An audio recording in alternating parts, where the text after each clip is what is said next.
Hello Kanmanis, now we are going to discuss about the topic representation of functions. Yes, a function may be represented by the following forms. First one, a set of ordered pairs. Second one, a table form. Third one, an arrow diagram. Fourth one, a graphical form. Let f is a function from a to b be a function. Yeah, let us assuming. Then, how to be a set of ordered pairs? Very simple, children's. Order of pairs, which means f is a function from x to y, so that ordered pair is also noted as x comma y, pair of x comma y, where y can be written as f of x. That x is belongs to a set and y is belongs to a b set. In a very simple word, we can say the ordered pairs means a pair of elements in the order form.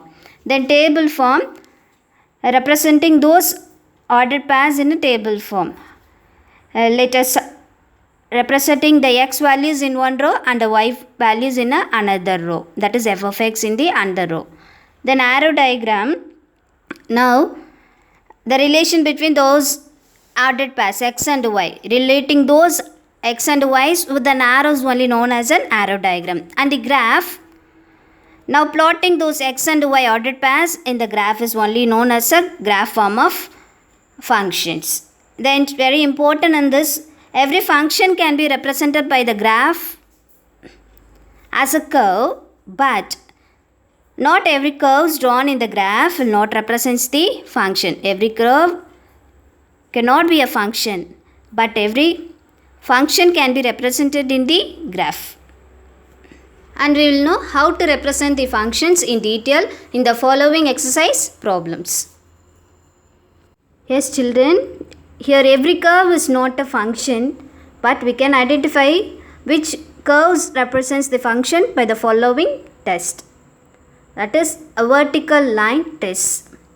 A curve drawn in a graph represents the function if every vertical line intersects the curve in at most one point, which means which intersects at only one point means then it represents the function. If it intersects at two and more than a 2 point means then it is not a function. Let us see some examples. First one. See, in this example, pink color drawn one is known as a curve where the vertical line intersects that curve in 2 points P and Q. So, this is not a function by a vertical line test. And now we will see the second one. In this example, the vertical line intersects the curve at most one point, which means intersects at only one point. So, this represents the function. Yes, now the last one. In this example, the vertical line intersects the curve at 2 points P and Q. Therefore, this is not a function by a vertical line test. Thank you, Kanmanis.